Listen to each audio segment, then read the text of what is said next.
6th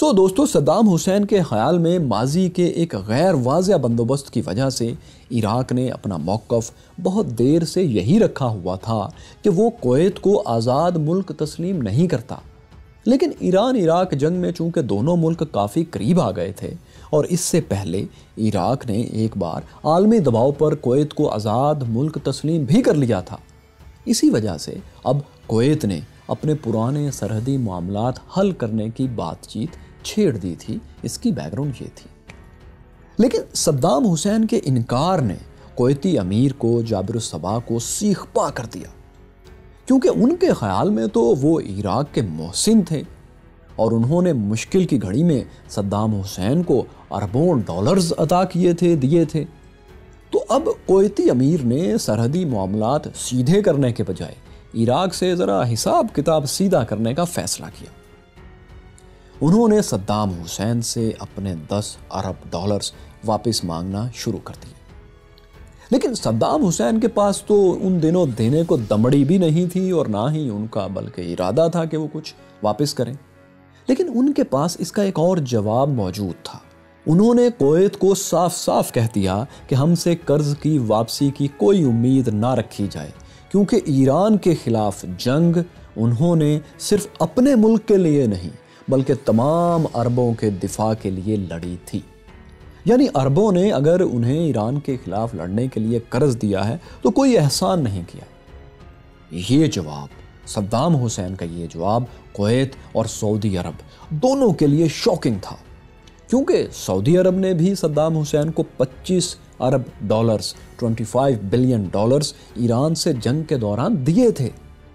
سعودی عرب نے تو دوستو صدام حسین سے اپنے 25 ارب ڈالرز کا فوری کوئی مطالبہ نہیں کیا، لیکن کویتی امیر ان پر صدام حسین پر مسلسل دباؤ بڑھاتے چلے جا رہے تھے۔ اس کے جواب میں صدام حسین انہیں مسلسل انگوٹھا دکھاتے چلے جا رہے تھے۔ جب کویت کو اپنے پیسے ڈوبتے نظر آئے تو کویتی امیر نے صدام حسین کو سبق سکھانے کا فیصلہ کیا۔ انہوں نے 1990 میں UAE کی مدد سے عالمی مارکیٹ میں تیل کی سپلائی بہت زیادہ کر دی۔ اس اضافے سے تیل کی قیمت 18 ڈالر سے کم ہو کر 11 ڈالر ہو گئی، یعنی 7 ڈالر فی بیرل کی کمی۔ تیل کی قیمت میں یہ کمی عراقی معیشت کے لیے جنگ سے بھی زیادہ تباہ کن ثابت ہوئی۔ یوں 7 ڈالر کی کمی کا مطلب تھا کہ کویت نے عراق کو گھر بیٹھے بٹھائے 7 ارب ڈالر 7 بلین ڈالرز کا نقصان پہنچا دیا۔ کویت نے عراقی اکانومی کو دھوبی پٹکا تو دے مارا تھا، لیکن یہاں پر کویتی امیر ایک غلطی کر رہے تھے۔ وہ بھول رہے تھے کہ صدام حسین کے پاس بھلے دینے کو دمڑی نہیں، بھلے وہ کچھ پروڈیوس نہیں کرتے، صرف زمین کا سینہ چیر کر جو نکلتا ہے اسے بیچ لیتے ہیں، لیکن ان کی فوج بہت تگڑی ہے۔ یہی بھول اب جابر الصباح کو، کویتی امیر کو مہنگی پڑنے والی تھی۔ صدام حسین کویت پر اپنے پرانے دعوے کو اپنی فوجی قوت سے پورا کرنے کا منصوبہ بنا چکے تھے۔ کویت کا معاشی پنچ، اکانومی پنچ کھانے کے بعد اب صدام حسین نے کویتی سرحد کے بالکل قریب صرف چند منٹ کی دوری پر 1 لاکھ سے زائد فوج اور 2000 ٹینکس کھڑے کر دیے۔ اتنی بڑی عراقی فوج کا کویت کی سرحد پر آ کھڑے ہونا عرب خطے کو ایک بار پھر جنگ کے دہانے پر لے آیا تھا۔ ایسے میں کویت اور عراق کے مشترکہ دوست سعودی عرب نے مداخلت کر دی۔ دوستو سعودی عرب 8 سالہ جنگ کے دوران، جو ایران عراق 8 سالہ جنگ ہوئی اس کے دوران، صدام حسین کے مزاج، ان کے عزائم اور ان کی نیچر کو، ان کی طبیعت کو سمجھ چکا تھا۔ اس لیے اس نے جنگ ختم ہونے کے فوری بعد 1989 میں عراق کے ساتھ عدم جارحیت یعنی نان ایگریشن کا ایک معاہدہ، ایک ایگریمنٹ کر لیا تھا۔ لیکن اب جب عراقی فوج نے کویت کی جانب پیش قدمی شروع کی تو سعودی عرب خاموشی سے نہیں بیٹھا رہ سکا، کیونکہ کویت کی سرحد سعودی عرب سے بھی ملتی ہے اور کوئی ملک اپنی سرحد پر جنگ افورڈ نہیں کر سکتا۔ سعودی عرب کی کوششوں سے کویت اور عراق کے درمیان سعودی عرب کے شہر جدہ میں مذاکرات شروع ہو گئے۔ صدام حسین نے اپنے نائب صدر عزت ابراہیم کو مذاکرات کے لیے جدہ بھیج دیا اور کویت کی طرف سے ولی عہد شہزادہ سعد کو کویتی امیر نے بھیجا۔ جب مذاکرات شروع ہوئے تو شہزادہ سعد نے شرط رکھی کہ سب سے پہلے دونوں ملکوں عراق اور کویت کے بارڈرز کی سرحد کی حد بندی پر بات ہوگی، اس کے بعد کوئی اور معاملہ ڈسکس ہوگا، زیر بحث آ سکتا ہے۔ جب عزت ابراہیم نے اس معاملے پر بارڈر ڈسپیوٹس پر بات کرنے سے انکار کیا اور کویت پر اپنے دعوے کو برقرار رکھنے پر اصرار کیا تو کویتی ولی عہد کا پارا چڑھ گیا۔ انہوں نے ایک بار پھر عراق سے اپنے 10 ارب ڈالرز واپس مانگنا شروع کر دیے۔ ساتھ ہی شہزادہ سعد نے عراقی نمائندے کو عزت ابراہیم کو یہ دھمکی بھی دے ڈالی کہ کویت کے بہت سے طاقتور دوست ہیں جو عراق سے قرض کی ایک ایک پائی نکلوانے کا طریقہ جانتے ہیں۔ اب اس دھمکی کو سن کر عراقی نائب صدر بھی غصے میں آ گئے اور انہوں نے الٹا کویت پر الزام لگا دیا کہ کویت نے بارڈر کے قریب عراقی آئل فیلڈ الرمیلہ سے 2.4 ارب 2.4 بلین ڈالرز کا تیل چوری کر لیا ہے۔ اب کویت نہ صرف اس تیل کا معاوضہ عراق کو ادا کرے بلکہ ساتھ میں ان 10 ارب ڈالرز کا قرض بھی ختم کرے، اس سے دستبردار ہو جائے۔ کویتی ولی عہد تو اس سینہ زوری پر اور بھی آگ بگولا ہو گئے۔ انہوں نے انکار ہی کرنا تھا سو کر دیا۔ یوں دوستو جدہ کے مذاکرات ڈیڈ لاک کا شکار ہو کر تلخیوں پر ختم ہوئے۔ عراقی نمائندے عزت ابراہیم مذاکرات سے واک آؤٹ کر کے بغداد چلے آئے اور ساتھ ہی کویت کی قسمت کا فیصلہ بھی ہو گیا۔ 1 اور 2 اگست 1990 درمیانی رات 11 بجے کا وقت تھا جب کویت میں امریکن لائزن آفس کے چیف کرنل جان کو ٹیلی فون پر کچھ حیرت انگیز رپورٹس ملنا شروع ہوئی۔ امریکن کمپنی ویسٹنگ ہاؤس کے کچھ ٹیکنیشینز جو کویت میں ایک ریڈار آبزرویشن پوسٹ پر تعینات تھے، انہوں نے کرنل کو اطلاع دی۔ اطلاع یہ تھی کہ ٹینکوں اور بختر بند گاڑیوں کی ایک کئی کلومیٹر تک پھیلی فارمیشن جو دیکھنے میں لوہے کی ایک لمبی سی راڈ ایک پائپ کی طرح نظر آتی تھی، وہ کویتی سرحد کی طرف بڑھتی چلی آ رہی تھی۔ کرنل نے ٹیکنیشینز کو کسی محفوظ مقام پر پہنچنے کے لیے کہا اور وہ خود اپنی رہائش گاہ کی چھت پر چڑھ کر سرحد کی جانب دیکھنے لگا۔ یہ عراقی فورسز تھیں جو کویت میں داخل ہو رہی تھیں۔ اسی دوران دیکھتے ہی دیکھتے کویت کی فضاؤں میں عراقی بمبار طیارے نمودار ہوئے اور انہوں نے کویت کے انٹرنیشنل ایئرپورٹ پر بمباری شروع کر دی۔